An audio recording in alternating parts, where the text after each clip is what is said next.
Trying to sweeten my disposition or what?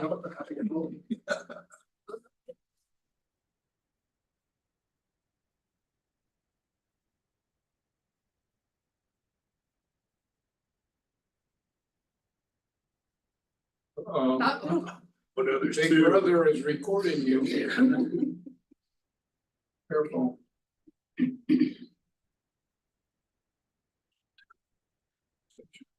Exactly. Can't get a more book for that. That's right. I don't see any cards.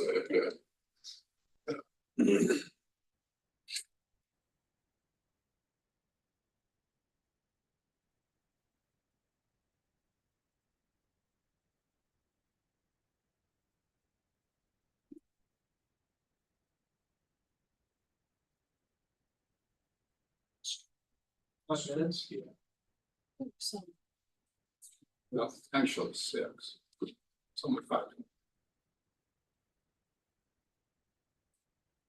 So this is 5:35. I'd like to be, you know, accurate for what's. Sure, be difficult, John. So that'd be faster for what that. 14 minutes. Tractor's 14 minutes per year. 8 to 10.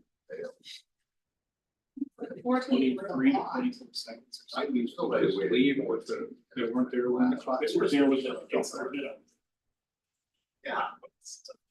Give them 5 minutes and start in. So with your classmates to get caught up.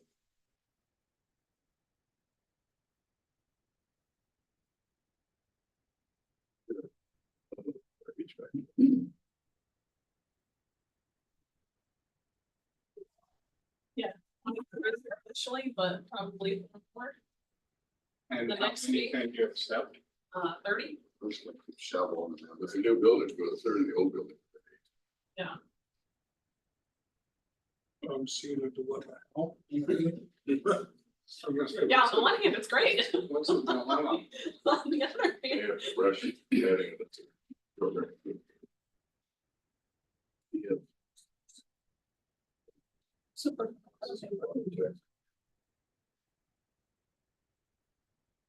I did my good deed this afternoon by being an auto tech. I helped a person older than me put a belt back on its 79 Ford F-150.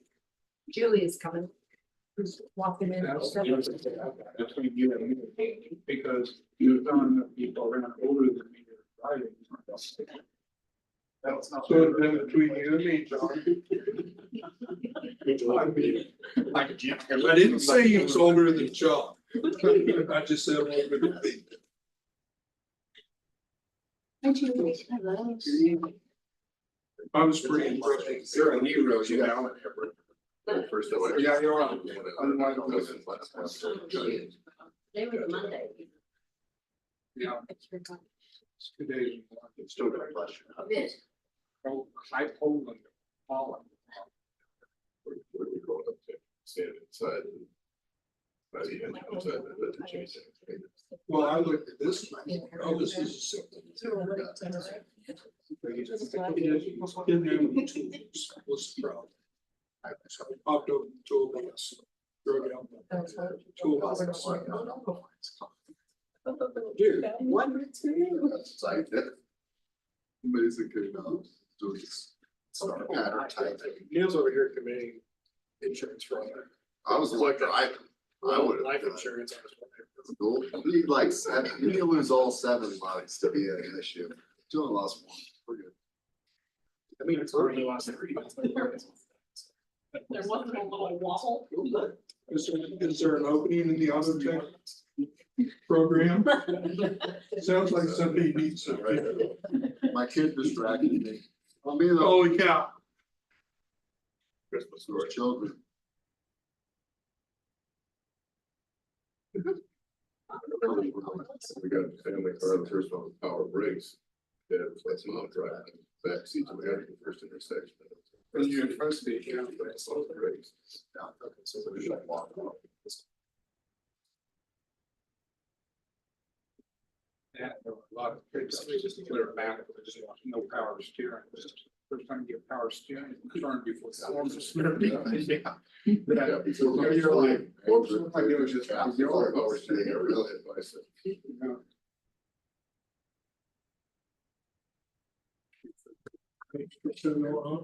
So.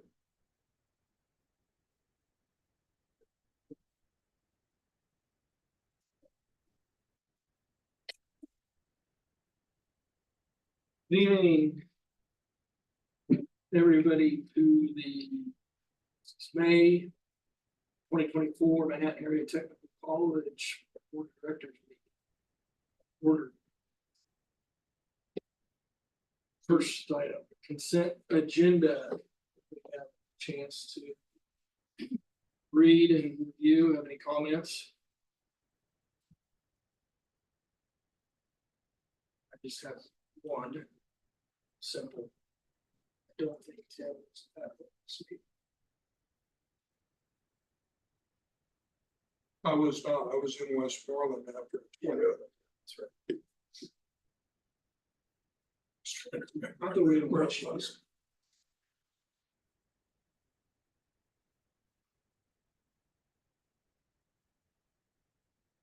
Other than that, if there are no other comments, I entertain the motion. So no. Second, All in favor to approve the consent agenda, say aye. I, We did send out revised. Agenda packet. Make sure. That's the one that I had like. Yeah, we. Anything is a lot of information and some action. With Andrew, first Andrew's here from Josh is at Jam for conference. Brother Andrew, give us an update on project. Alrighty. Things are moving along. Got a brief schedule update here this week. The rest of the ACM siding panels are being finished, which is the dark gray set pieces on the front. And the exterior lighting will be complete. The flooring in the north side of the hallway is done. They're working on finishing the lobby going to the south side, so that should be complete by the end of this week. Water service will be turned on for the building this week. MCM will start with the demolition of the destroyed pavement from their vehicles that moved into the boneyard, the pit or the dirt lot out front over to the side. That concrete got messed up with all the heavy trucks and everything there, so they're tearing all that back up, and they're gonna be doing new paving in through that area, so that starts this week, and that's gonna be going through June 7th of the demolition and repaving there. Wednesday morning is our final inspection by the city and the fire department for a temporary occupancy on the north side for the classrooms and labs, barring any delay in the startup of the fire alarm system. They can get out and finish that connection point. So that will give us temporary occupancy for the north side, the conference room, the computer lab, the break room, the bathrooms. So we'll start moving in some of our program stuff and staging it in some of those so we can projects we have going on in the renovation spaces of the building. Summer, kind of get some other equipment up there for the painting we're doing. Next week, Coldy will begin prep for pouring that concrete late in the week. That stuff they're tearing up there in the front. They'll be doing a little bit of more flooring with the rubber basing, whatnot in the classrooms and the north side. Ceiling tiles will finish the south side. Cleaners will start their final cleaning on the north side. Landscaping work will start. And then BHS will help us move a couple of our owner items we currently have into the space next week. Then the 17th, the electricians finish in the south side. And then the remaining of the building should be available to be turned over for us the week of the 17th sometime. Then we'll start working punch lists, items in the new building, and then the demo of for the auto tech. So that's currently where we are with the schedule of the. You said the inspection on the half is Wednesday. Correct. And we'll start the punch list on that on Thursday. And I have the finance update for that as well, if you go to attachment 4, I think.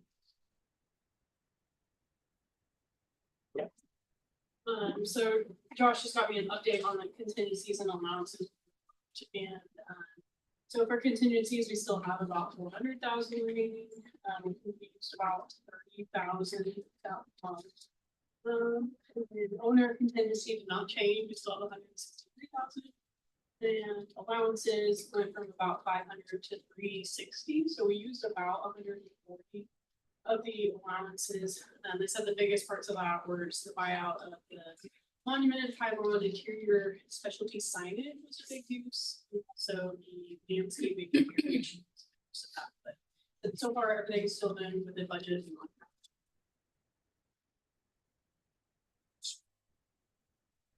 It's been, I just was thinking last time. Like the diagram. Did I understand that we had heated sidewalk? That is correct, in front of each one of the entrances on the front side. It helps with insurance risk. Is on it.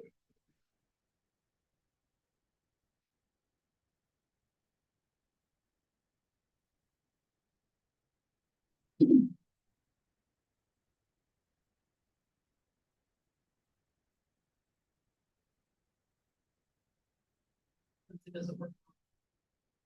It added about $5,000 to the entire project.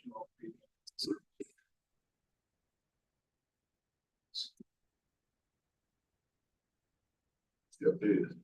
Yeah, the action there, right?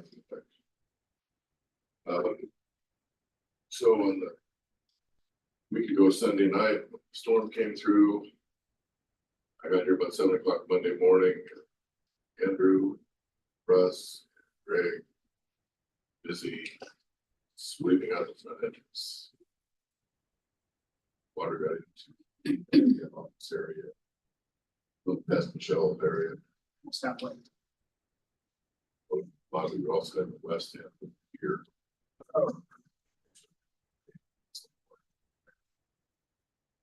So, and I jumped this to Andrew, a couple technical stuff, but we've got to get that entrance area fixed. Building is settled, concrete is settled. So working with BBN, a little bit with Olson. Got some ideas we're going to share with you. One idea fixes the front. Second idea fixes the front, but plus puts in a plaza area. Different look.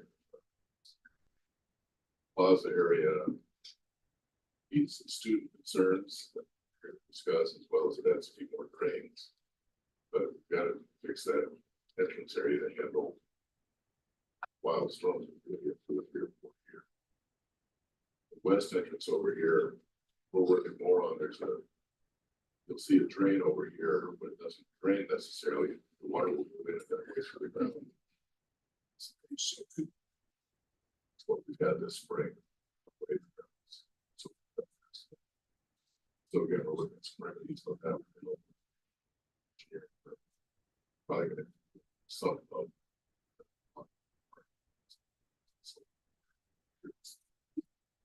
rating of the land. Yes. I'll turn this over to Andrew. Fix options.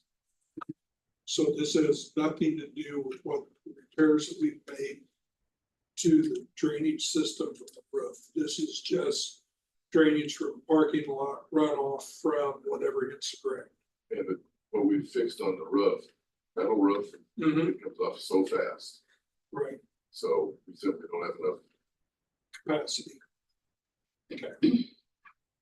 So before you get started, I guess, will you cover as you go through this, so you go to phase 2, which is across. Right, Is that going to affect the drainage as time? that's why we've had BBN involved, because they have a contract with the master plan. So either of the fix options addresses phase 2 as well. So this option that's being displayed right now is option number 1, just fixing what is currently there Adding a little bit more concrete to fix some of the ADA kind of concerns and issues we have at the front as well, and to spruce it up. This option, you want me to talk about price with these? Okay, Yeah. this option runs 142, 143 roughly. And it's basically just to add in an extra drain in kind of the middle area of the, where those, it's like 59 is, I guess it is. This picture doesn't have it, this was just a conceptual design from me and Bryant when we give this to them, but they would add a drain in here. Still have a line drain back here and then another drain up here that would grab that and pipe it out to the city drain that's out in the middle of the drive right now. If you want to scroll down, second option here is to add in this plaza, which would overtake that half wall that runs around up to this second drain here. So it would add in 2 additional drains inside of this plaza area here to capture this downspout and then any other water that may present itself in this area. Take it down a separate line to put it further out into that main line, which has been oversized for what's needed there as far as what the engineers decided was there or what is needed, and take that back out to that point. Again, this does address the front, dresses it up visually in addition to touching point on some students or a lot of students' concerns, or not concerns, but want of outdoor seating and plazas with that for studying and whatnot. Adding the second option basically doubles the price. It puts it to about $298. But it gives us more drainage capacity. It does. It does. And splitting the projects into a phase 1 now and do phase 2 later adds more cost to phase 2. Part of that is because we've got, People on site. well, yeah, we've got people here that they can jump into this pretty quick. Let me have Karen just address quick on finances, because we've also worked on how we pay for this. So we still have at this point 120,000 about remaining capital outlay for this year. And then we do have money remaining in the budget if we wanted to go ahead and do the whole, if that was the 300,000. We could definitely do it this year if we decided. We could also go ahead, if we didn't want to take, 150 out of general funds this budget, we can just go ahead and plan on using next year's capital outlay to cover the other half of it. It's kind of favors. Is there any concerns on the capital outlay coming from state government? There's So Thursday at the TEA meeting, they're given several options, don't pay more staff, but the main option that they're gonna be presented with, sorry, is a joint letter from the community colleges and tech colleges that goes back to the previous calculation, which builds in a base of $250,000 for each institution. Right. That scenario, which I think is what they will do, but can't guarantee, but I think you got 23 out of 26 to your colleges saying do this one. With that, we lose less than about $9,000 compared to the current fiscal year, so it's mostly restored. So it will backfill to our capital outlay. Yep, it would be, so we probably were looking at around like 370 for capital. And yeah, in the event that didn't happen for whatever reason, we should still be fine. After looking at where we're sitting at for this year's budget, we're still on track to be able to put up to about $500,000 in the reserves. And that's not even considering this project. We could still do this. What about the West project? That's Tying the two of them together. But the West project is more gonna be related to fixing the strain dissipation thing going to. Okay. Then, more long range, we're gonna get engineers looking at what we start fixing this patio area on this side to try to redirect water to places. And this entrance up here is not an ADA compliant Right. entrance. They have to do the long sidewalk here. Right. To here, Right, but to the west entrance of the main Right. building. the front proposal addresses the ADA. On as far as levels of the concrete settlement, so it fixes that as well.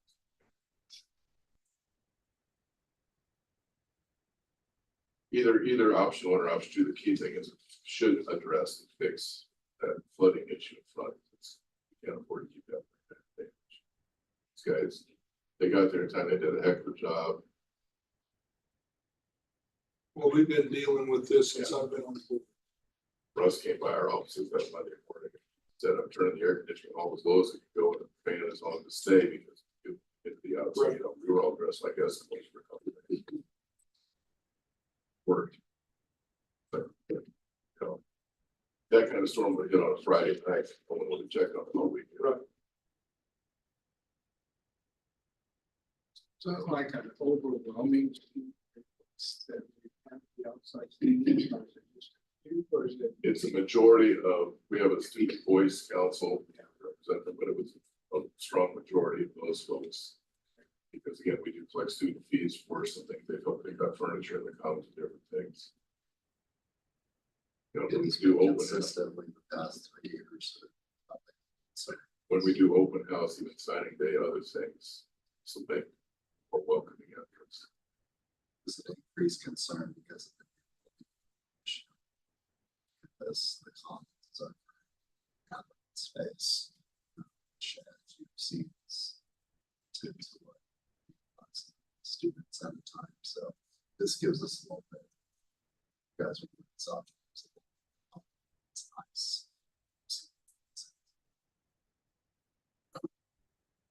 You guys contracted. Now, the snow removal, the most part on the contract is the streets, roads, and the major parts of the sidewalk. Russ and Jared do most of the, like in the plaza area, they would be shoveling.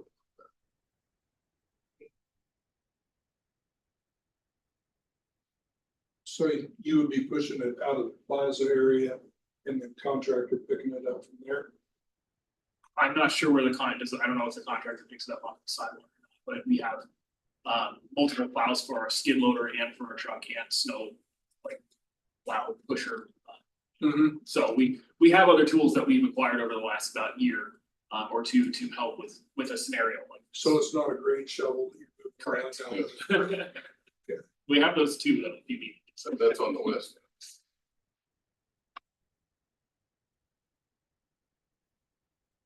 Guess I'm just not sure why we would. do this.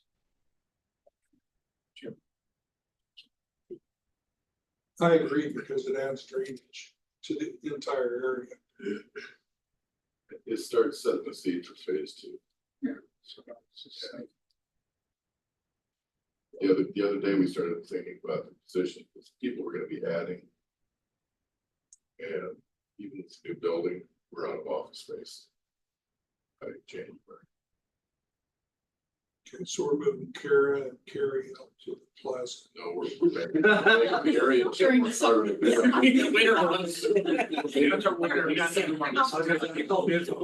no additional cost for new markers. You know, one we're gonna look at is to stagger and or work from home Eagles, we have space there. That also means Terry and I are gonna be working hard to get phase one paid off. Sure, I intend to ask BBN to give me a ballpark figure, which is gonna be scary enough, but what if we could put in infrastructure and the first floor of phase two, this big open area? Because again. Fall of 25 enrollment is gonna be huge. We're gonna be.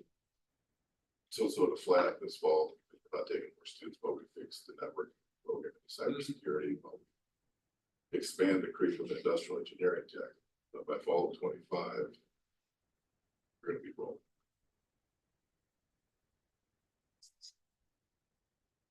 We're getting close to maxing out space at UCC.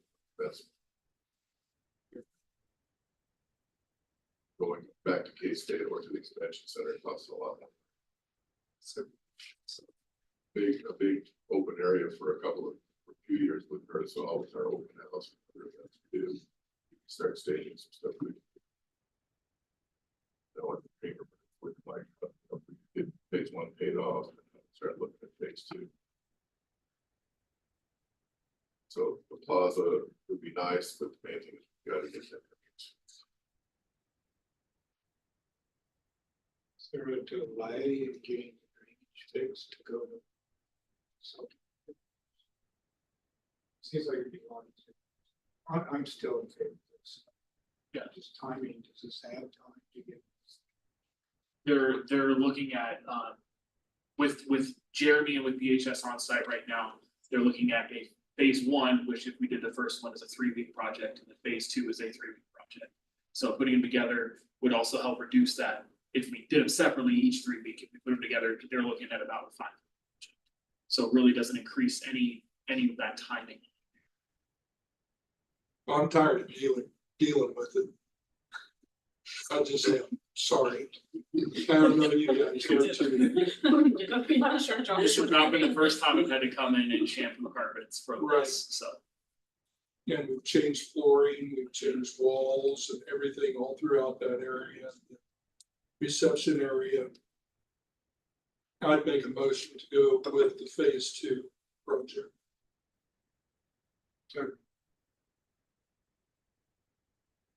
I would just add that we'll make sure they get it done before students come back.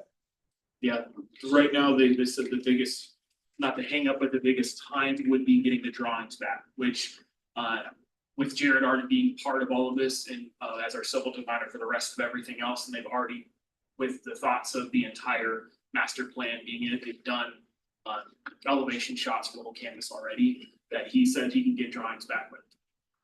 So. And they'll be able to move on it, and it would put us right at the first week of August of finishing up. Right. I'm in favor of it, I think we need to put some language in how we're. Well, that also means that we're going to All be, 3 of those firms, a lot of money here for the last couple of years, they can shove us to the top of the priority list to get this done. but it also means that we make a request to your board to use our sole source policy, so that this is basically an extension of our campus plan, the PBN and the VHS. Make sure that everything we're doing with this does lay into what phase 2. That helps. Whole timeline, but again, they say your deadlines we have to meet. Yeah. I think from a contracting perspective, they went to put this out for bid. Review For a month for drawings. So I do have a question on the Manhattan Tech wall Correct. out there. Does it have perforations through it to allow drainage so we don't end up with a pool around these picnic tables? That, as far as what we have pictured here, this being just kind of a brainstorming session. Right. We did not have any, That would be, but we did discuss that. correct me if I'm wrong, I think that would be beneficial to help get water away from the building, so we don't end up with The same. a pond. Absolutely. We're also gonna look for 1 or more sponsors in the plaza to help that sign cost, et cetera. But that's not a final design, you're saying that's. Okay. But Julie said she. Yeah, Oh, but Brett, I agree with you. I think the contract needs to have some kind of clauses that, done by or, there's.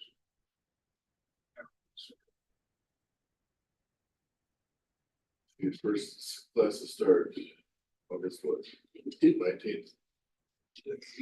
In our normal sole source contract, so. MTC responsible for the design. Indian and Olson directly. Or is BHS put?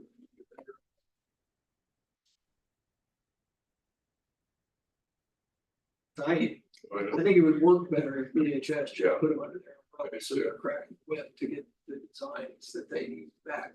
We can tell them that's a condition of this going forward. What's the standard penalty for late? On a construction project? Now, I know what I'm. State, getting, but I don't- state taxes is $250 a calendar day. I mean, I don't know. Financial. So to speak, as for students, that's some sort of. I don't Safety think that's is not, not yeah, that to me is just, sign the contract. Keep the contract. You gotta have it. 50 a day. You gotta have it completed by August 16th. I don't. They're competitor, I'm still saying, I don't know. Does, but I think. if I we have guess anyway, but some teeth on it, it makes it. put some real. teeth there, let's say the 250 a day after the, starting, so, I mean, that's day one. I mean, you know, August, October.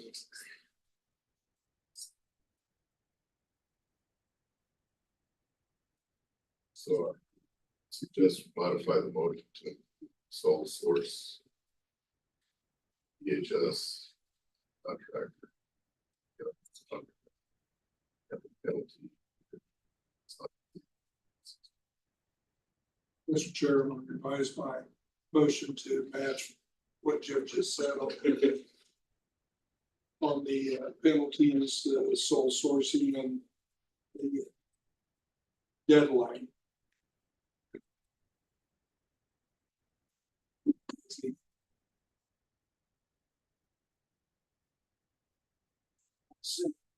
Draw it up as a similar contract.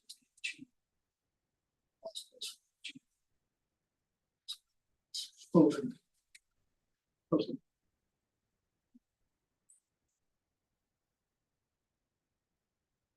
Any more discussion? Second. Oh, is there a second? Tooth dip. Any other comments, question, discussion?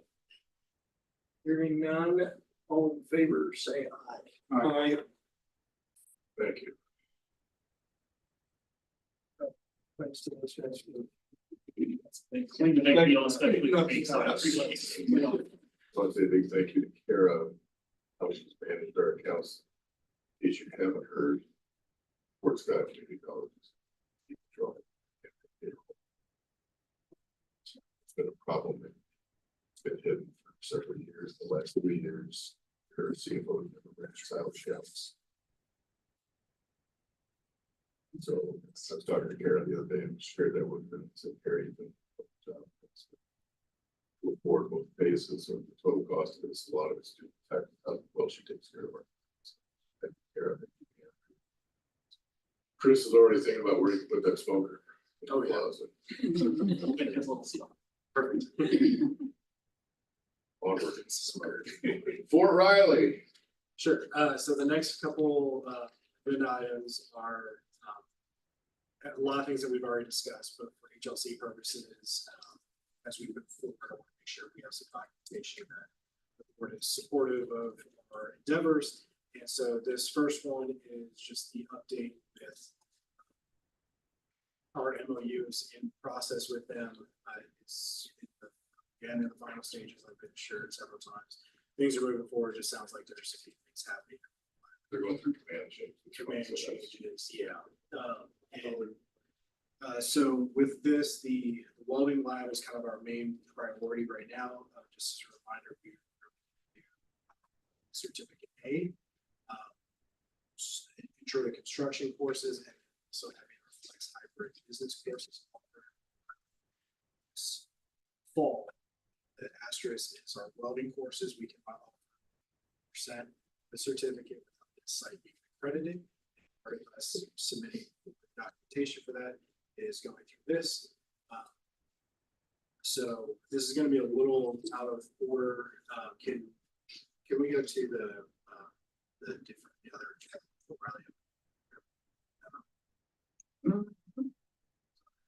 It's okay.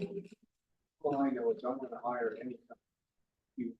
Isn't that also the case? Well, Like cool videos. it makes me wonder because we're out of Alabama. I'm never. It's just a Georgia transplant that's an Alabama. Okay, so this is the memo for it. This is just going over the MOU is attached to this. You all should have a copy of it. The MOU is the standard language. It also lists all the programs that we can talk about. If Kim Davis' heart attack, or if you review it, because nursing is on that MOU.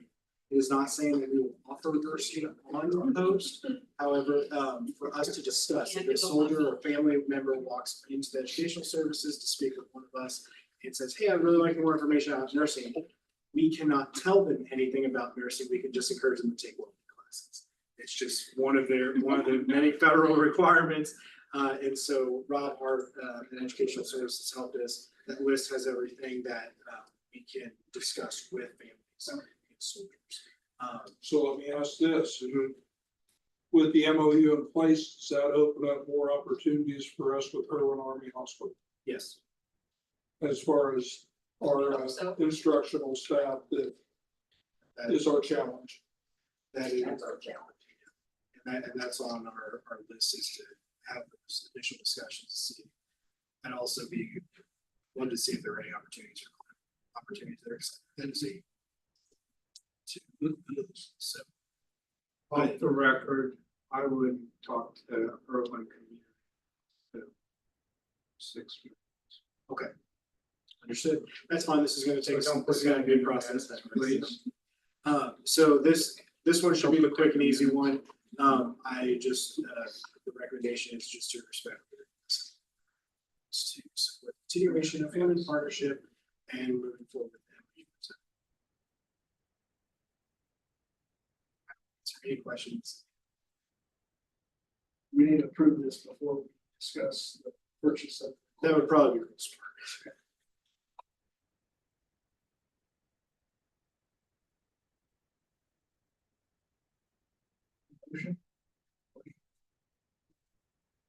Facility where we're doing all this, Fort Riley owns it, will operate it, will maintain it, et cetera, or does that fall onto us? They will, this is rent free, utilities free. There's an issue with the building. You ask them if it's taking. Copy that.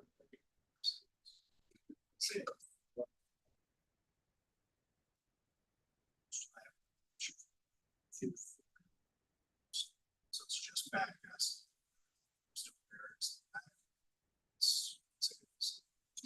Worth it in the funds. Yes. But this is the next item.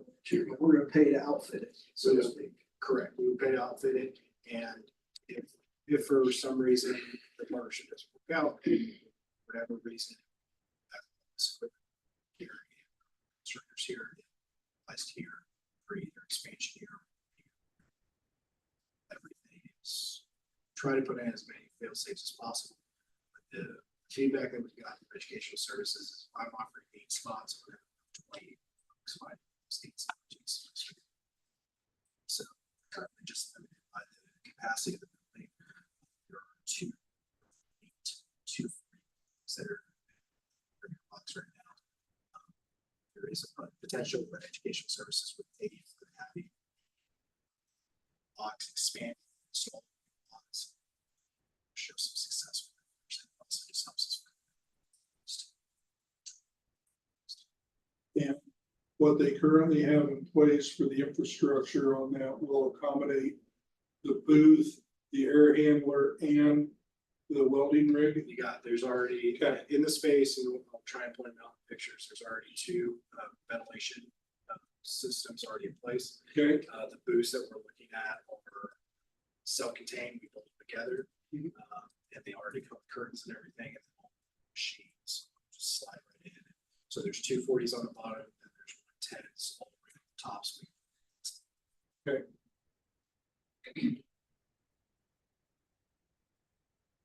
we will put a vote in. Second, All in favor, say aye. I, And then now we can go back up and talk about the loan. So this has been an ongoing process for this semester, just trying to find the best deal. In the past. That's what I'm talking about. Yep. So with this, we've used Matheson in the past. With this being a larger purchase, we did, even though machines are, not one for 25,000 or whatever. We looked at different options. Matheson did come back as the cheaper, less expensive. Where's that we're looking at? Those are multi-phase, thank you. So they will be able to do TIG, big, everything that we need to operate the machine. So now equipment over there. And then boots, the boots came back there. We kind of learned a lesson with Walmigo, while it may be cheaper to get the material, build the boots ourselves, manpower, the time it took for us to get everything situated was not And so with this, Lincoln Electric makes a booth that you bolt together, and it those were very expensive, 82 or 85 a piece. This Fume Dog Company, very impressed from what all the things I've seen. I think they came back at like $2,700 a booth.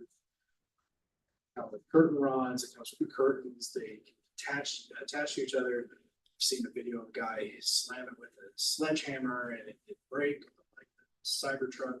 So, I knew you were gonna use yeah, that's exciting. And it's, if we choose in the future, they do have an accessory that you can kind of see it in that picture on the left-hand side. Each booth can have a hood, so that way you can just set it up and just run one booth at a time. That added a pretty substantial cost to each booth, so we decided to go that way this time. But if it's something that if finding the ventilation that is there doesn't meet our standards, then So the fume arm is with each booth, but the Bulldog, the automated one, is not. I don't believe the arm comes, but I think it's all. Okay.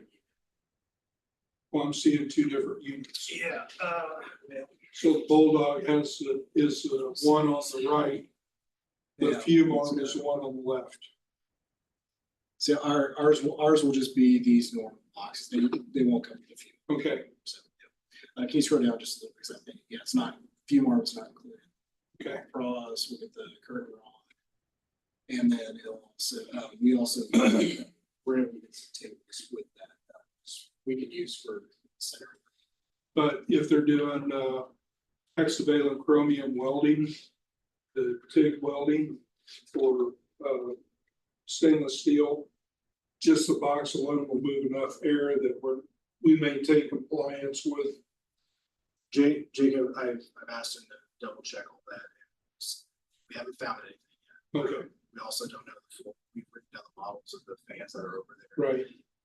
We haven't got. I know Chrome 6 is your biggest issue. You've got about a $6,000 difference. Yes, so I think You'll this see it in nine, 1,000, which is 6,000, 2,000. is a fun Lincoln Electric sticker on the side. Curious. It's very proud. That's also why it's for machines. It's worth about $3 to $5.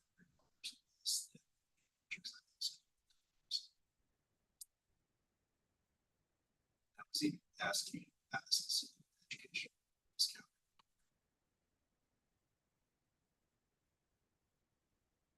What's the risk to Fort Riley in this? Is it an empty building right now, or are they kicking people out? So Central Texas College.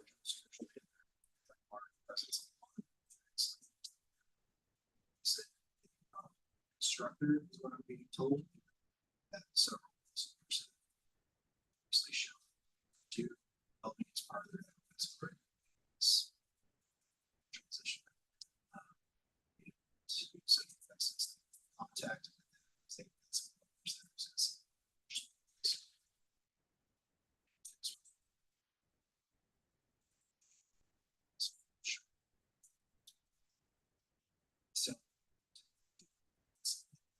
Shop right now.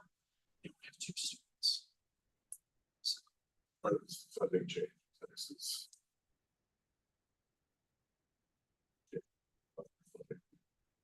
State. State.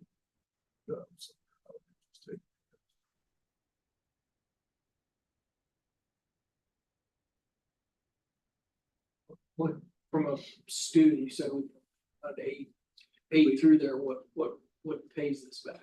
so the hope is that we can set this up so that each session. So we have 16 students. Semester. Certificate student. $95. So. It's 10, but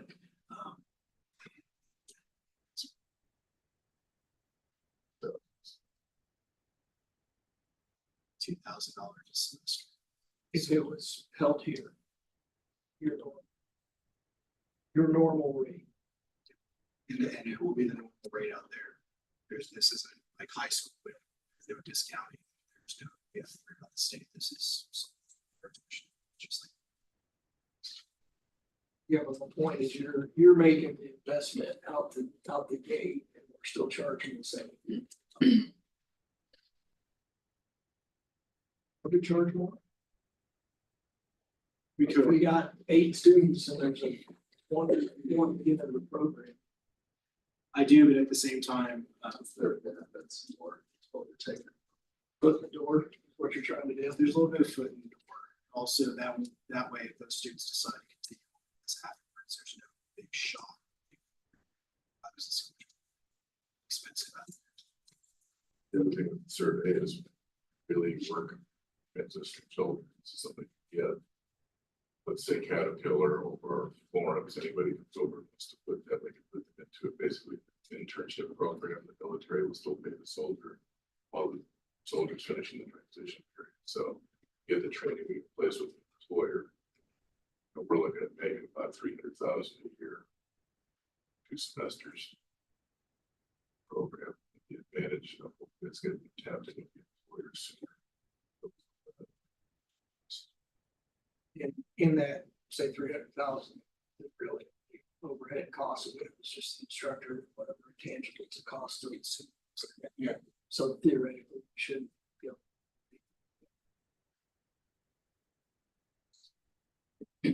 With the foods and the stuff.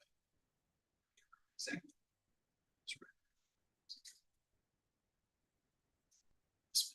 That's pretty.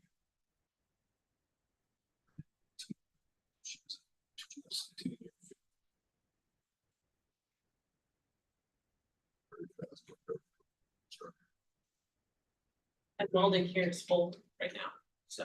And then if we're able to get to welding certification process. Only soldiers can take. Operators Soldiers. or spouses. And your spouse. Or, yeah, children and spouses. So we running this in formally has basically 2 heads to it. We have the educational stuff, we have the transitional stuff. So 8 students over it's the educational side. So we're up to transition these additional students. That we're now teaching the skills to that I will be able to those things because of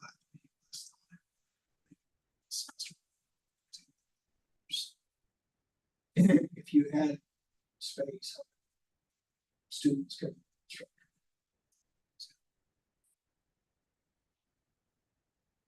Smaller lab, it's just to gauge that. Sure. Yeah, We'll make that an adjustment. educational services out there are very interested to see. So by 3 semesters of classes, every semester, make the case to the upstairs part of this lab as Send students job to have their close Everything to. closed. Only if they choose not to go into the. They include, yeah.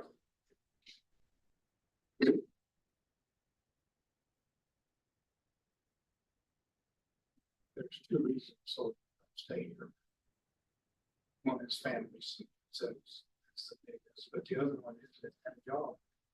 They don't have a job with equal or better compensation. Right. Start stressing it. Space. Especially if they get survey and they get.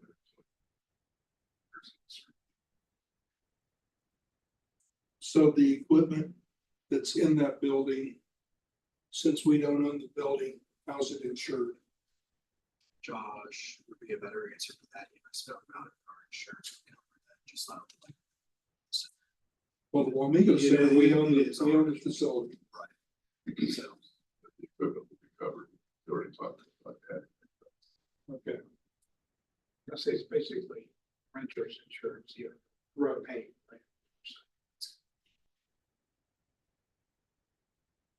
Just didn't know for sure since we did the building, it is up in Funston. Yeah, you just have to ensure your stuff.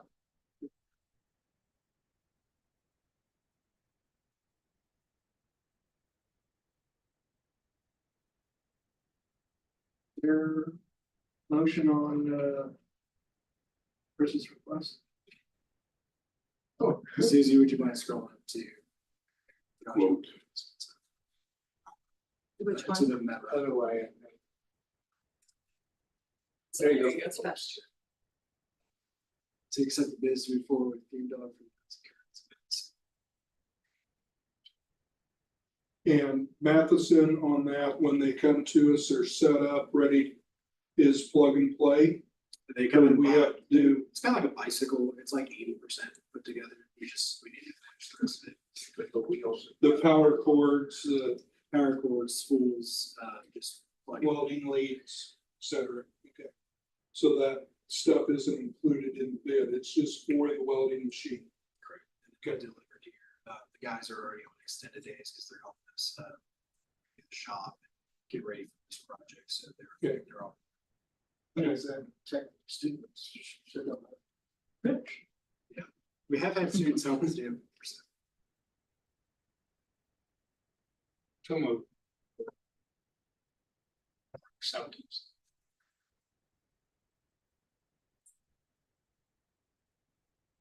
Been moved and seconded. Any other comments?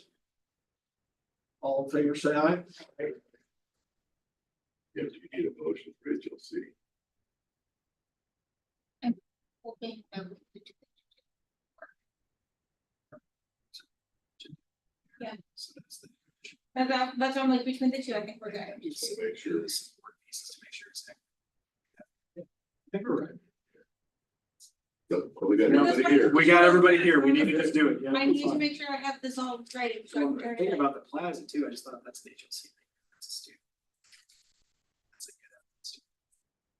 good. Moving on to 475. 475. You need it will be, you know, it's reading it, but jump. So, yeah, well, again, been working all semester, actually all year, with USC 475, got last week, which is very wording, titles and everything. We take this to their board for. Don't typically do this with the MOUs because it's a lot of day to day, however, with this being a ship that it's been a while since we've had anything. Share the MOU, but I also want to share the articulation agreement, because this is CHIPS initiatives that you have. MOUs are very standard format, it lists the courses, we'll do with that.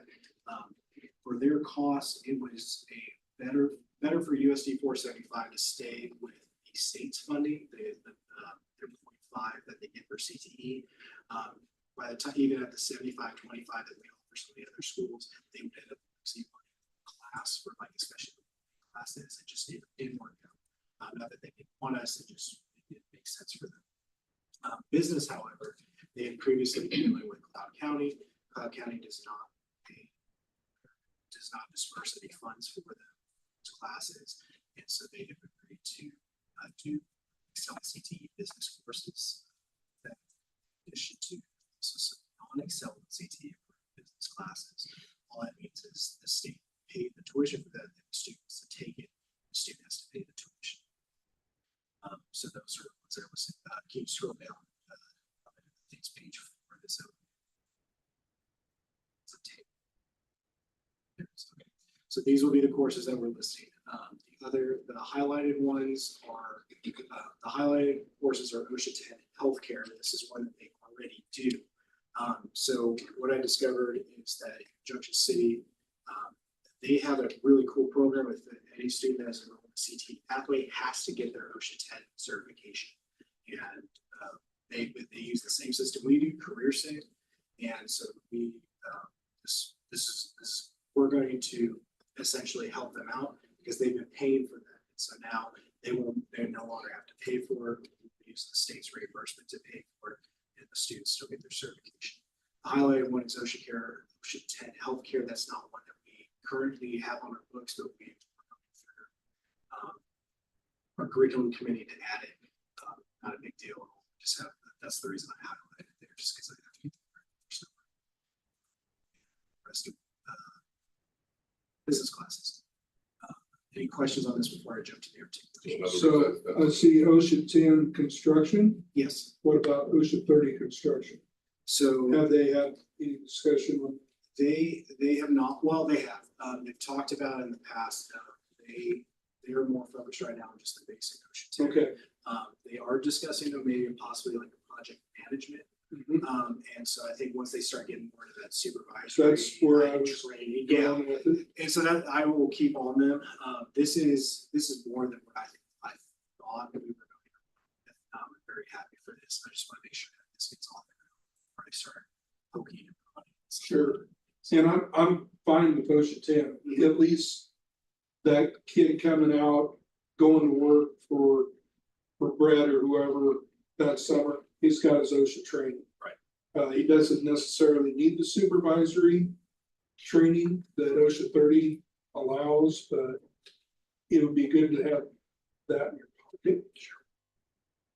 K-Board is resistant to OSHA 30. I understand. Yeah, this is great work because this is adding. Is that OSHA 10 for the construction? Stuff that we have conversation.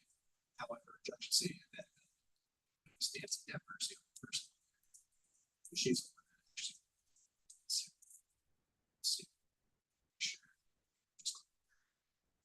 And then also they have a really. Each one of these are actually tied to their future classes. Shop. So that. Just. I think. For the most part, I think they all have to have it done with the first three, except their school. So yeah, this will definitely help us.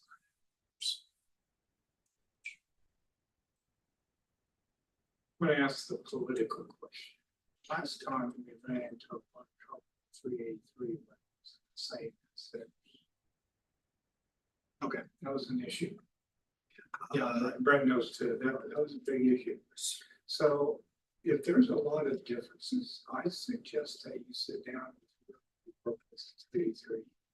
And just let them know what the differences are. Problem. Because that's not a technical issue, but it is a political issue.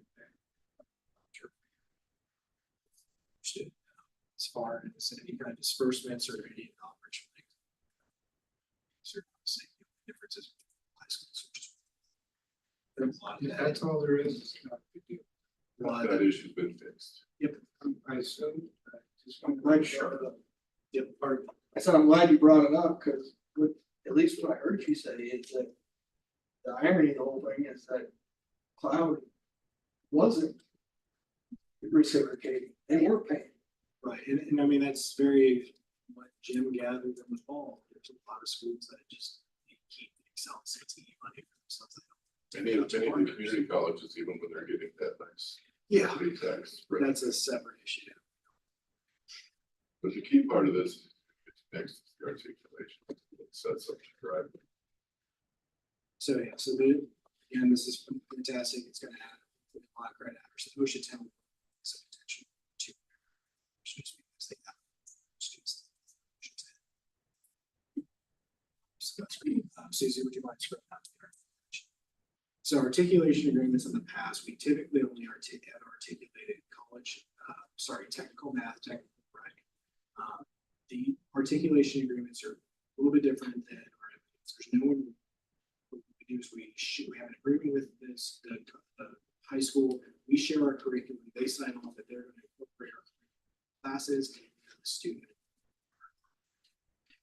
And pass, if they choose to come to Manhattan Tech, then we will have college credit. So again, in the past, we've done tech math, tech writing, which is 2 hour class. 2 or 3 hour class. So can you scroll down? It's 3 hours. So this, they're already doing woodwork. They call it carpentry level. They're doing the welding process 1 and 2, and general service 1 and 2. That breaks into our classes. We'll be sharing craft skills, which is NCCR core. They're already doing welding safety, energy discontinuous defects, and on to takes any of these and decides, hey, I've already got 3 final credits towards a program in tech, I should go check it out. We're now using this as an outreach. And also getting students credit. So yes, we potentially lose out right now. 3 credit hours that we could charge tuition. Longer game is to get the students to say, oh, and 475 is agreed that I can take banners into the classrooms and have tech banners up. I'll have posters that will say, hey, you're taking this, you should come check this out. And I've already talked to them about open house and some other things. So there's going to be multiple contact points for these people, for the students to realize like, okay, I gotta be in that class. Cool. I'll bring 3 credits I can apply. Tech math and tech writing have worked well. The thing with the articulation, any school district that asks us, if they're interested in doing this, we can do it statewide. This slide is not in our service area. But they articulated tech math years ago. Funny things tell. That you're offering that in our territory. It's articulation. Yes, they've agreed to use our curriculum, teach it our way. The student only gets credit for that if they come to us. So you're helping the student out, you're saving the parents a little money. Again, it's that whole plant a seed with you and hope you're going to come this way. Very last point is business oriented.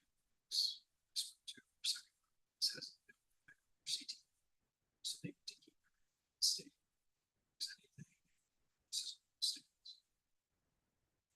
It takes non-CT business classes. Yes. So as you look at students. 60%.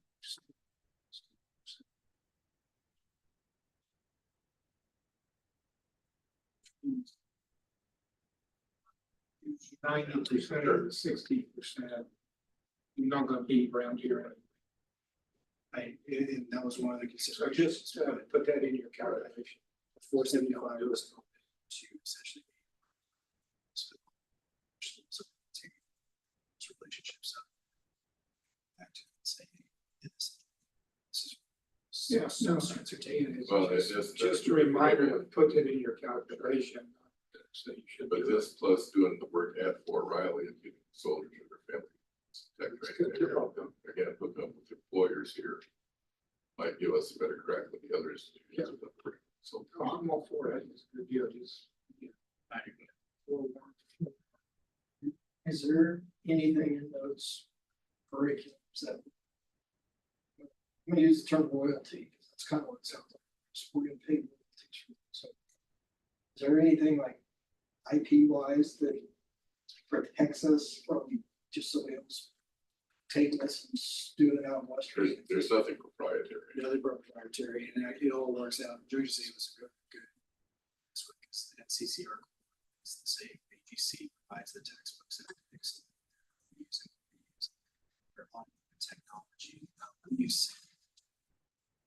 The other part of the articulation is if I can present to them, but if they say, hey, what about this book? Carrie and I can just review it and then we can assign that as a college textbook.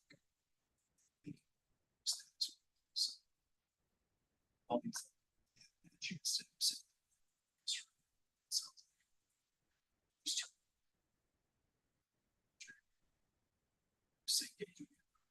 Except I think pretty some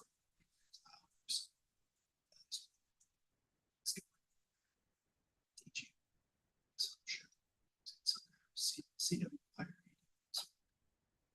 So it doesn't have to be exactly the same book in our curriculum, but it does have to meet our learning objectives and be consistent with our academic rigor. For simplicity's sake, I can say sure. Yeah. It's just any kind of college. But there's no reason that.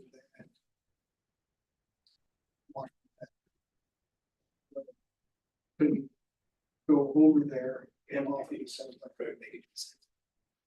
So exclusivity or anything.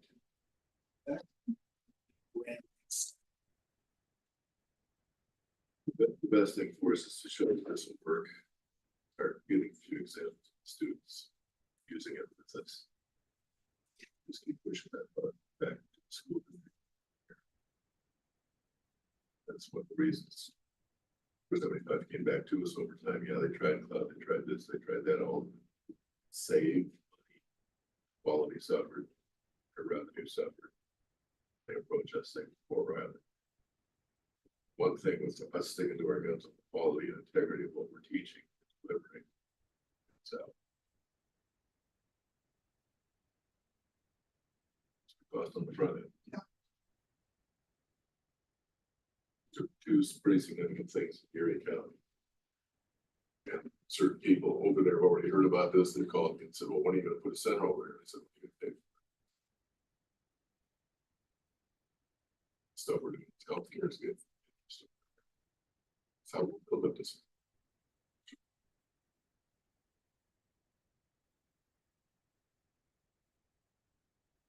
Gary, Josh, Neil, a lot of work into this. With all ready for accreditation.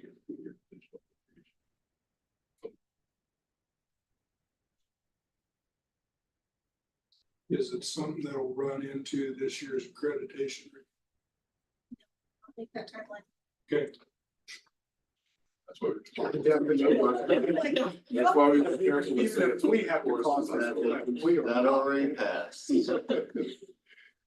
We'll be ready for the next one, Tim, I promise, that's why we're doing this. You will have your HLC cheat sheet.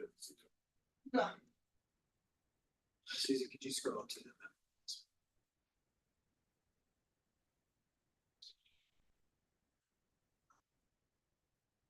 Makes me happy.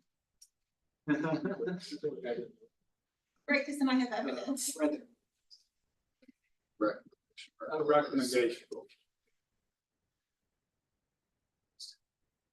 Continuation of partnership.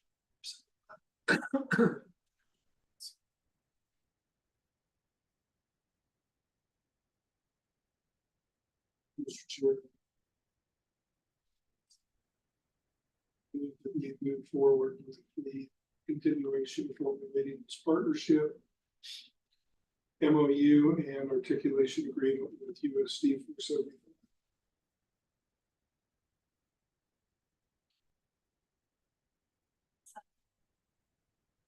Been moved and seconded. All in favor, say aye. Aye. Aye. I've already been talking to Chris about good, they said. This. The county should say.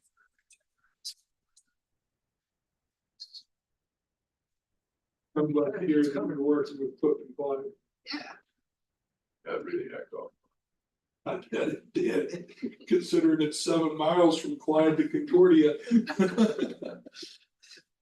Now we turn to the wonderful world of federal Title IX legislation and regulations. So awesome, exquisite explanation. I'm gonna keep it brief because it's. Let's be real. So I gave you guys a 15-page document. You can read it if you want to fall asleep. The regulations that were just released a couple weeks ago is about 1,577 pages long. So it is exactly that, actually. So obviously, I'm working on combing through the new regulations. Back in 2020, the Trump administration put out new Title IX regulations that rolled back a lot of things. And I knew more likely than not that this current administration would roll forward on bringing back a couple things. So as of, I think, early May, they released the final regs, which was the big document. A lot of changes came out with that, mostly defining definitions that were excluded in the past. Biggest change to this is sex discrimination now is brought back under Title IX. Just say gender identity and whatnot are a protected class. Obviously, if you've been following the state of Kansas, our Attorney General then so handedly a couple days later submitted a 85-page legal document to the Fed saying that he was suing the federal the feds in regards to that scope of Title IX based upon sex discrimination being included in there. So obviously, we have till August first to comply with these new regulations, as well as track what's going on within the state of Kansas and the Attorney General stuff. So this is more of just an FY for the board to know that we're aware of the new rules and regulations. I'm tracking it and we'll be working on creating another policy around that. And probably turn around and 2 years later, change it again.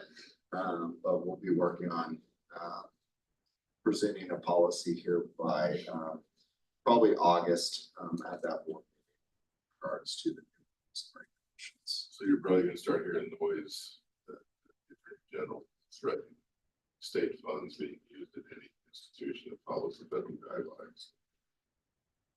Universities, frankly, are well. It gets met by a board legal counsel. This is clear, so this is one of those. Say. Obviously, the biggest thing is Title IX.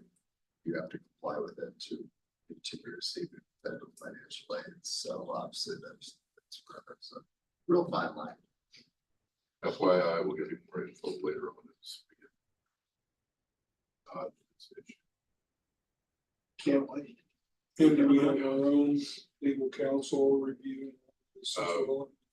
They've looked at Neil's policy, go ahead, Neil. Yeah, so they reviewed the initial policy and then I had to go back to square one because I was not tracking that they were releasing this brand new, so that's on me.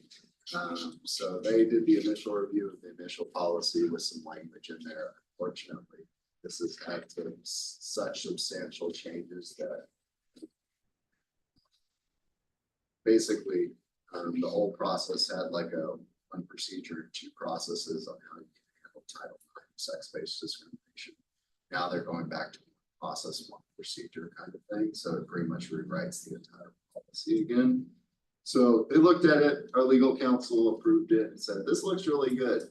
And then basically we're gonna make amendments to it. That's gonna, really all it does is add additional clarification where vagueness was provided for obvious reasons that the Trump administration wanted. And then now they're trying to provide additional clarifications and protections of classes. The real key thing from our point is that this make sure we are up to speed on. So part of the TICSA, which is the Association of Title IX Administrators. So I serve on that, and basically that's guided by a bunch of lawyers, legal minds. That's who runs that. And Brett is over that. Brett Sokolov or whatever his name is. They are going to be, as a member of that organization that we pay a fee to be part of, we have basically, they create a legally policy that we're allowed to use with attribution provided to them. So we basically can leverage that a little bit, adapt it to our institutional policies, make sure our legal, it matches the state of Kansas requirements, and then with that past him.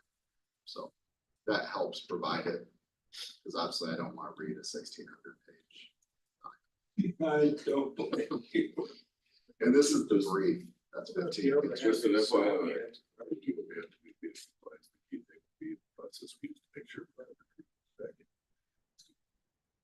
So is this gonna require us to build additional bathrooms and things such as that? Not this time. No, I was looking at Kara going, we have funding. no, there's additional training and some other components that I'll be honest already we're coming back, so we're already in compliance or have things to turn back on and just be good to go and roll with. Pretty much with the administration shift between one and the other, I know generally what shifts away and then what shifts back. So just so you know, I will not support any athletic activities here that will reflect the Title IX. Since we don't have athletics. So, we're okay with them. Just be glad we're an institution of higher education without housing or athletics. yes, thank you. Moving on. All right, HLC criteria for quick summary. You have criterion 4 this month, criterion 5 next month, then you get a little break to bring in the cheat sheet, so let's go there. Criterion 4, we've been talking about all the different criterions. Last month, we talked about criterion 3, which was teaching and learning, but more on the input side of it. So criterion 4 is teaching and learning, but it's on the output, so the evaluation and improvement side of it. Similar layout as what we've been seeing. This is criterion 4, it's just that we demonstrate responsibility for the quality of our educational programs, learning environments, and support services, and that we evaluate their effectiveness for student learning through processes designed to promote continuous improvement. So really, it's essentially having us know what we're doing, know that we're looking at a process, we're evaluating, we're assessing our processes, and then we're taking that data that we're getting from it and we're using it. It's not just going in some folder someplace, we're like, yep, okay, we did it. It's, are we using what we're getting from this assessment? And that's what they're looking for, is kind of that closing the loop component. 4 is a difficult criterion. To be honest, we put a lot of our assurance argument and our evidence towards criterion 4. It is often one of the most cited criteria as well, particularly 4B. And that's where, if you were here last as a Assessment.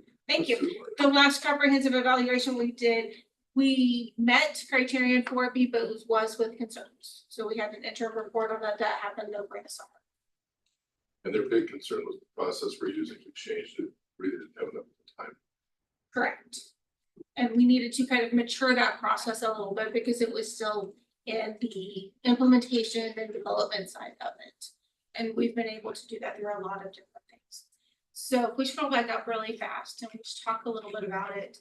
4A is that we have the quality of our educational offerings, because we're having conversations about the quality of our curriculum earlier. So assessing it, looking at program reviews, assessment, our credit for prior learning, transferable courses, making sure that all those policies are looking at academic rigor and that the credits we're transferring in meet the same academic rigor as what we offer here. Having all that documentation for it, our policies for it, being program level accredited, we're having certificates that also speaks to the quality of our programs as well. So like nursing has its own accreditation. Yes. So there's different types of evidence we can use if we scroll down just a little bit. So showing our policies or procedures, examples of our program reviews that you guys actually now come to you as a board, or an overview of it comes to you so you can look at it as well. That's a new thing that we did.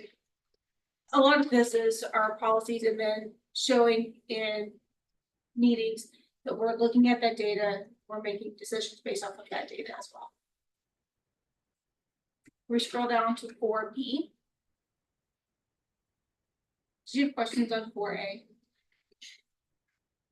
4B is just engaging in ongoing assessment of student learning as part of our commitment to the educational outcomes of our students.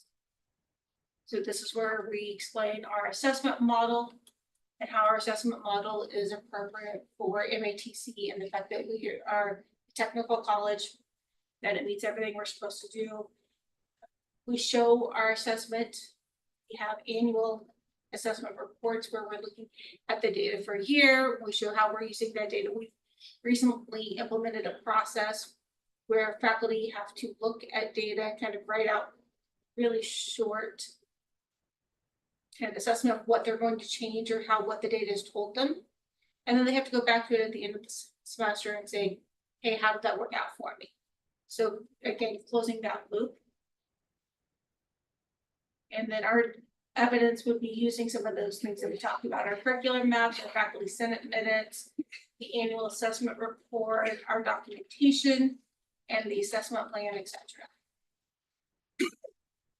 I'll take I will probably also reuse a lot of what we wrote in the interim report because HLC already approved it.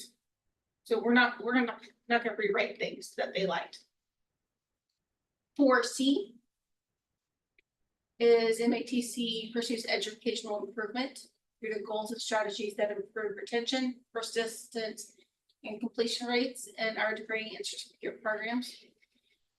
Over the past 10 years, overall, you've seen fairly significant jumps in your completion and retention rates, as well as persistence. There's a little bit of difference. Retention is looking at it from an institutional perspective, whether we retained a student and they were still enrolled here. Persistence is more from the student side of it. So whether or not that student continued on their educational journey, whether that was at MATC or another institution. So we have various plans as to our student retention and those different things. We have the data from KWAR showing that student success rate. And our IPEDS data showing how we've improved that over the years. And those things are also built into some different plans as well. And different evidence that HLC suggests would be showing those current rates and goals that is on our strategic plan. And some of these may or may not be applicable. We have an enrollment management plan, documentation for of a consortium if we're working with different places. We talk a lot about our teaching and learning center because that's where we do a lot of our student success measures through. So that plays a large part into this as well. There, I was relatively short. Questions about 4B and 4C? Key thing to add real fast, close in the loop, one of the good things that most institutions don't pay enough attention to. While HLC is looking and you're looking for us to improve, but part of closing the loop is also recognizing where you did good and being proud of it. And that's usually a place that people kind of overlook that. And faculty and staff can sometimes get caught in with never good enough, never good enough. No, you gotta celebrate the things where we are good. Doesn't mean you can't do better, but you did damn good in. We're in a much stronger position on this.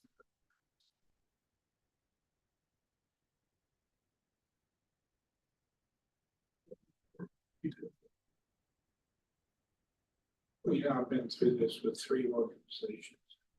It's my experience that the board chair answers all the questions. For the board members and say, On that. I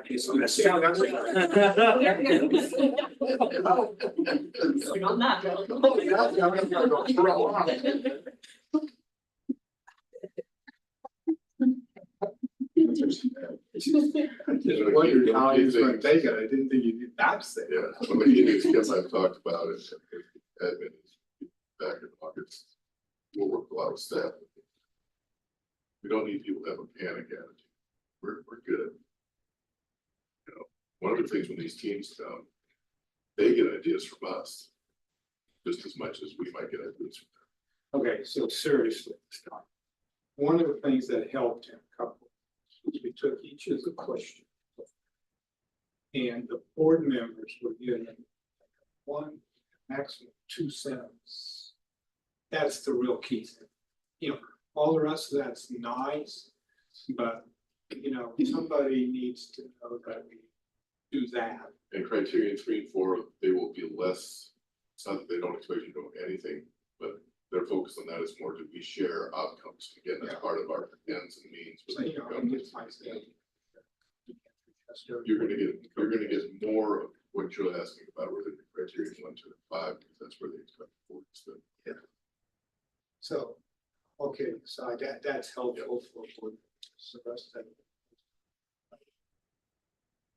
In some of our previous reviews, we've actually been building this now, and this is all built. This is much more since 2017 or 18, when we made some changes. This has become much more faculty owned process than it was.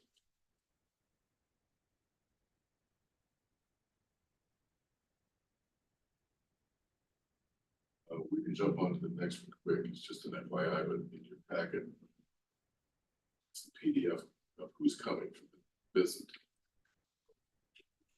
It's a good team. Kim and I've had email correspondence with the team leader, very positive. All the reps on this team come from 2-year college backgrounds or have that experience as well as tech programs. So we have no objections to the team, but you've got just for your own views at some point you can. I think it's a best thing we've got. Are they Midwest based or? Illinois, Michigan or Wisconsin, was it? Okay. Wisconsin, Illinois, Nebraska, Indiana, and then Arizona. But there's one person with experience at Burton, I mean, like I said. We've also had a Zoom meeting with our HLC liaison officer, that was very positive. I think Kim and I know Kim was very pleased. We started talking about mission, and I explained our mission is very dynamic. So strategic and changes a lot. She said, yeah, but you're meeting mission because you're meeting the employer needs. I said, yeah, that's it. So strategic plan is something that gets a little in the crosshairs of some folks because it's not traditional, but she got it. Good. So like I said, that's just an FYI, so you get a little information about their background.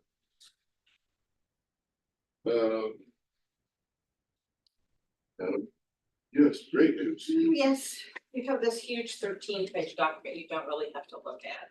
For our PN site visit, we got our final report back from the Board of Nursing. The most important page is 13, where they identified 10 very strong strengths that our program has. And we got recommended for reapproval with no follow-up survey for 5 years. Good. They did have some suggestions, mainly for the faculty, in grading, test development, and some other areas of student assessment that is kind of common. Things that we've been working on in stages, so that was a very positive thing. So all the other 12 pages just says everywhere that we proved that we met the regulation. So that's good. So that's Yeah. that. So are we grading too hard? For me? Are we grading too hard? No, well, yes, in some things, they said that, you know, tests, this. and we do, in all of our nursing program, part of our rigor of our program is that we have at least 70% of the student grades come from exams. Okay. Because the licensing test is an exam, and the last thing we want to do is have a student be able to move through the program who doesn't test well. You can't take a test. Yes. And there, we work with them on a lot of strategies, so. Okay. It was very successful. We did get a very nice recommendation letter that both our ADM program and our PM program have been above the national NCLEX first time pass rates for the last 5 years. Good. That Awesome. was a good one. Good work. So good faculty. Well, number 2 there, professional survey. What we have professional development dollars. And I think one of the PM faculty who was fairly new, hasn't been too much professional development yet. And so I think she was a little confused on professional dollars. Our nurse initiative grant, I write in for our faculty to go to several development conferences. We go to about a minimum of 2 a year. That includes nursing education, national conferences and local conferences where they learn teaching strategies, test writing skills. And I think our one faculty member had just started, and so she hadn't really been through that process completely yet. So there was a little confusion. I tried to clear that up with them, that yes, I do get their input. Every time that I write the nursing grant, I ask for what are their professional development needs. And I think there was just a little confusion there with Jen being new, didn't quite understand the process, but. So you think in the answering of the questions, then it should. Yeah, and they said, they talked about the professional development, making sure that the dollars are available. And we do have this year, within the nursing grant, we'll hear about in July, the approval of that, but one of the PN and one of the ADM faculty members are going to a simulation conference in Denver, and then there's a couple going in this spring to a basic nurse educator essentials class by ATI, which is very good. I didn't know they're focusing on the clinical. So you have folks that are teaching clinicals versus. Right now, we do have some professional development for our clinical adjuncts. They have gone with us to the local in-state, the Kansas Council, which is basically all the associate degree program directors and the practical nursing faculty program directors have joint meetings every quarter, and we plan a conference. And it's local, it's within the state of Kansas. And we bring in lots of different, we use some experienced educators to offer for workshops and various things. And so it kind of provides a new educator along with a seasoned educator type workshop. So And if it's not covered by our nursing. It's covered by We usually get it covered by programs, so. Okay. We haven't turned down anybody in the nursing program that wanted PD, so. Yeah. Made it work. Everybody out. those are basically our two professional development dollars. Okay. Very good. Policy. Okay. Jim as well. Attachment 12, we have a clinical site that is now requiring our students to have drug testing prior to coming to clinicals there. So we have had to institute kind of on the fly here a drug screening policy. We've not ever tested our nursing students, drug screened them previously.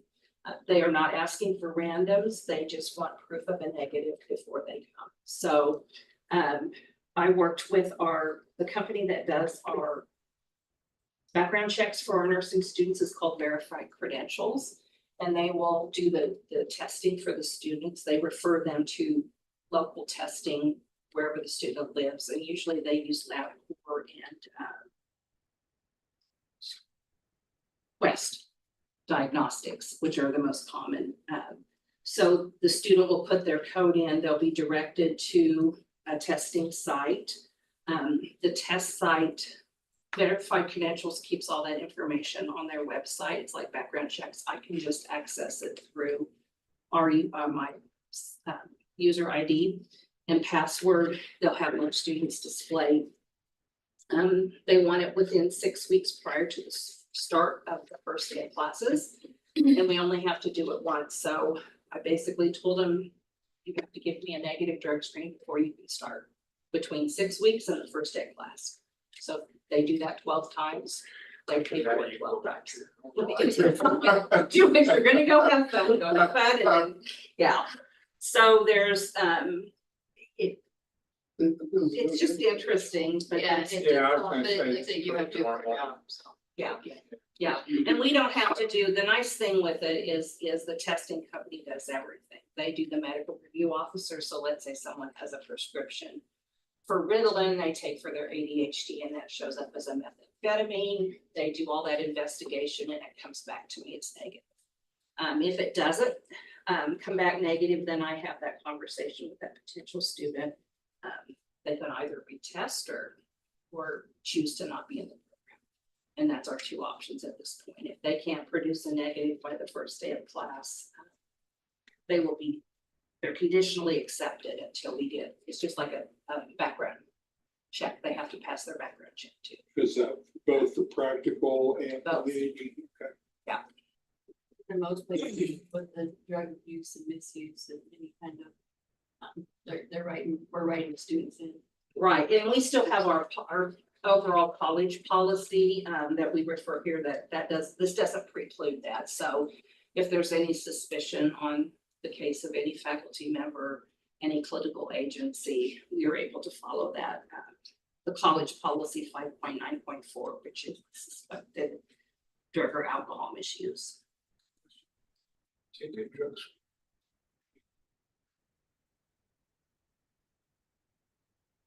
Good. We do a background check. And it's surprising. I mean, our main clinical sites never, I look forward to coming in the future. It's coming down. I mean, I'm surprised when I came here that I wasn't. Yeah. Actually, I did Just, at several educational institutions. Yeah. But I don't know if that's an educational thing or like. well, yeah, I mean, it's obviously in healthcare. Higher education. That's why it's called that. I think at some point that may get pushed by our insurance company. And then, in the state of Missouri, they're testing students all the time, but they do not test their teachers in K-12. I can't afford to lose anymore. I know. I was just- It's the only one that can- I have, it's just, off my faculty are like, we'll be the first to go in the cup. I'm like, okay, me too. But, So you know, we do need, we do need approval. Is this a urine test or a hair sample test? It's a urine as we do Okay. a 10 panel, Okay. which catches all the main. Okay. Move approval. Second, All in favor? aye. we have good news from our medical lab section. So there, I think attachment 13 is just a little brief statement. Marcy Fickbaum, who does our medical lab technology program, has to do a 5-year interim report, and that was accepted as satisfactory. So Separate credit. separate accreditation. So got accreditation to write. Next item on your agenda, we become members of a group called AFIT, the Alliance for Innovation and Transformation. They only take about 60 higher ed institutions in the organization. They have a CEO meeting by Zoom quarterly. We're gonna be taking a team of people to Phoenix for their summer institute, which is team-based. Here, the team goes through the entire conference together. Is to start looking, they bring in, the speakers are from outside of higher ed, business industry, to help us figure out how do we do things better without us for the higher ed traps. Earlier today, they sent out to inform us we have a chance during the summer institute to also go on a special field trip called Dreamscape Learn, which is set up with, it's a partnership with Dreamscape Immersive at Arizona State University, which will give us a chance to experience full virtual reality experience related to learning, where we can get next with higher education and do it without any drugs. So take the heed of that. Yeah, Ben, if he needs his job. Oh, yeah. July or yes, August. yes. But it's dry. It's a dry. Well, 120. It's still hot. Childcare accelerator update. We will be having a new employee on campus July 1. Vern and I are still working on the public release of that information. It's a joint project, Community Foundation and us. They're gonna pay half the cost, we're paying half. The person we've hired has much experience, plenty of credentials in this kind of thing, setting up childcare programs, working on similar projects. Give you more information after she's notifying her current employer this week. But what I've tried to tell Vern, and I've met with his committee on this, is we've had plenty of cooks giving recipes on this project. Now we got to move it down.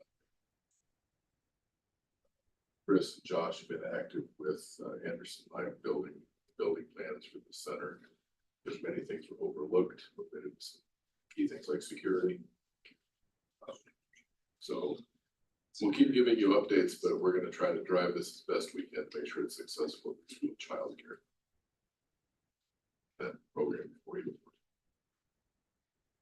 Next item is that fun thing you get to do every year related to my evaluation. So got the stuff in the packet. You would share any changes you would suggest with Susie over the next few weeks. We get this put together. If there's any changes, she can get those changes made, get it back out to you so we get the evaluation done. By the end of the June meeting, since after that we may have. Susie, you're gonna be sending this to us in a PDF fillable format? Sure. Thank you. Well, the first thing is just drafting out the actual form, right? That's what you're talking about. We have a form. Since we're just supposed to fill this thing out. Right, but first is to see, are there any changes you want made to any content? I mean, it's just. Otherwise, she just put ones down there. This is based on the monitoring report requirements, the contract requirements, et cetera. Also, monthly reports I've been trying to provide you should give you evidence or whatever. Well, all you're asking for tonight is just to review those questions and see if there's any. Yeah. And let her know changes as soon as That's what I was possible. getting at this. She sends out. So no, Right. Right. Next up, we're probably gonna look like to do one board meeting a year in Waco, and now we're looking at October. That's when they have their Road Creek match day in October. Start making plans.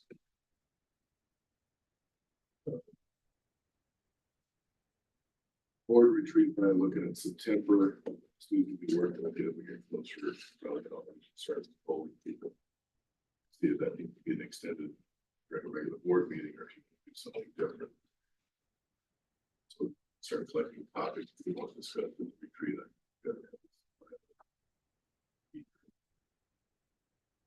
Board member terms and updates we discussed a little bit last month. Brett and David have indicated they would like to renew. Brett would prefer not to be board chair, which I understand. About for us. I know you have been a big help. I have visited with Tim. He is willing to take on being chair, but he could vice chair because sometimes Mother Nature calls him away. I'm not quite sure. Don't think I'm gonna respond. Out of state or other Or locations. Westmoreland, I Yeah. forget. I was thinking Boston exams, but that's. We've reached, Susie's reached out to Will. We haven't got a response from every head on whether he wants to stay on or not. He's our Gary County rep, so if he chooses not to, we'll bring forward one or two people there. Harry and I are working with Susie. We're working on a list of some other people within the Free County area primarily. Start talking about both the board and the foundation groups. One person foundation trustee. So we're gonna try to bring that information all to you in June.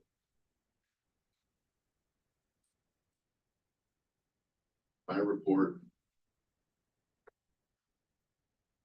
A lot of stuff going on. Chamber's pushing with Vern's help on a healthcare initiative to try to get some extra funds. So we're track and contain the qualified faculty we need for both P and RN levels and CFA. No, childcare thing that's starting July 1.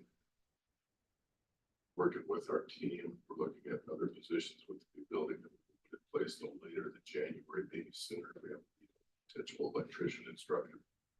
Fully qualified, but that may start sooner. It may start in August. That person could also help Mark Miller with the IBT program. Thursday after the TEA meeting in Topeka, up in the afternoon, going to Johnson County Community College to meet with those folks, the KU folks working on biomanufacturing curriculum. Pieces related to that for the KC Tech Hub as well as for the second. Right now, we're looking at probably trying to bring in a biotech manufacturing instructor in January, planning in January as well, so they've got time to set up the programs for the following fall. Growth in the programs like HVAC may jump to program assistance and or second faculty. We have some of the funds for FY25 from the state. One such fund is Students Success Initiatives, which for the universities was to follow a Georgia State model of student success. For the rest of us, we don't have those restrictions, so we're going to be using that to look at something, whether it's related to staff and or other projects to increase retention, persistence, completion. Cybersecurity funding was funded again. That will help us internally with cybersecurity as well as help us remake that program, networking and cybersecurity based operating grants. I have a question on cybersecurity. So what happens if you get hacked and student data and everything, shut everything down and anybody that's interfacing? Josh has worked on that. We have part of our insurance coverage. They would come in and start taking care of things with us. Our data is backed up every day. But we go into a crisis management, go into our insurance company, the company that we have cybersecurity intervention. Much like K-State, you did your whole lot out of them, except a couple of key spokesperson, everything's behind the scenes developed by students or employees. That's why the legislature was not quibbling at all about giving it all to your colleges and quarterback cybersecurity. K-State, they look at Department of Justice. Yeah. Our version working with Josh, we know what's gonna happen, so we're taking the steps on when it happens, here's what we do. In the meantime, we've got staff who do a good job keeping it safe, we keep running the penetration tests on occasion. Done well. Seems like their email, what is the email? Is it- what-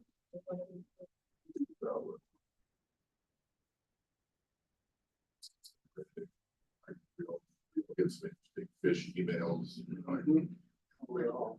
I get some great ones from Kara telling me that I need to authorize her to spend $6 million. Not every time. Are you sure that's that petition? Well, the one we got was to direct her and said it was from me to her, directing her to go buy like how many Google certificate cards or prepaid cards or whatever instead Well, of. that was me. It was one of the, yeah. It was great, yeah. Ish. But overall, our funding is stable to better. Our lobbyists, we are working on its operating grant statutory language plus phase 2. Phase 2 will be more performance based because we're getting constant questions from the K4 staff and the legislators about why are you guys all slugging this up even at colleges. Part of the problem is big colleges keep getting more than little colleges don't get. I don't know if I'll still be leading the tech college group or not. We haven't made that decision. It's going well, Jim, getting some pretty good stuff, so. See. I think those are fair questions, but legislature. Yeah. Most things are now spaced after, so. So the good thing is we got. Yeah.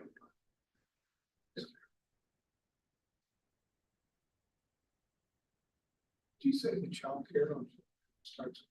Child Care Project Director, Community Center Director starts with us July. Yeah, that's working with the Community Foundation and their funding. They need another $2 million toward their building project. Right now, they're hoping to get that thing done by fall of 25. We will work with this person to stand up a child care program. Okay. Start off the classes. We'll also work on a non-credit option. We're hoping to get moms who want to set up daycares in their home and for the business. From the credit side, it's going to be more excellency to even high school and adult ed. Like I said, this is a great concept, but putting the ingredients in the recipe, no one's taking a look at it. Believe me, everybody has an opinion. So we're going to be blocking out opinions for the crap.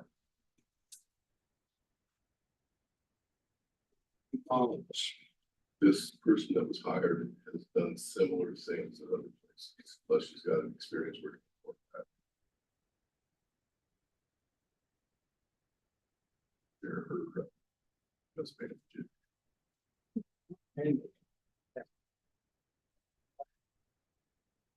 Of course, it's construction costs.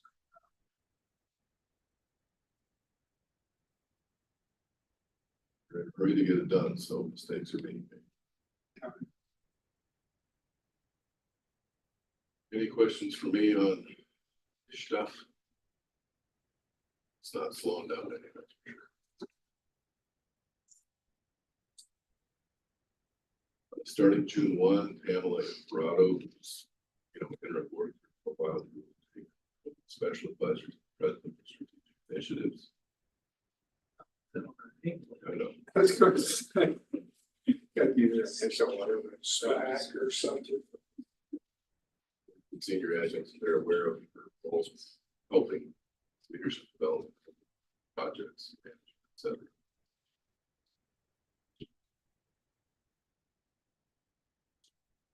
Gang, anything else? Looking. Bad news. We have a plan for moving stuff in, I think starting this week. Yeah. The IT, the desk that used to be in the business.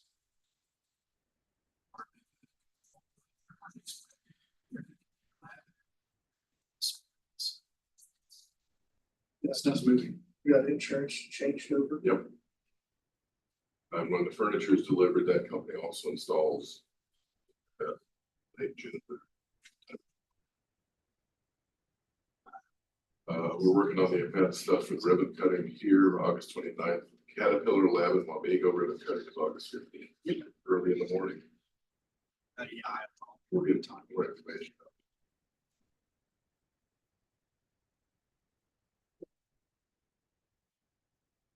Then they start working on repairing the parking lot and everything, if you need to come to campus, I'd suggest you park over here and come in the west door. So. Boss, I think that's it for now. No exec session. Sorry. Yeah, I have no cards.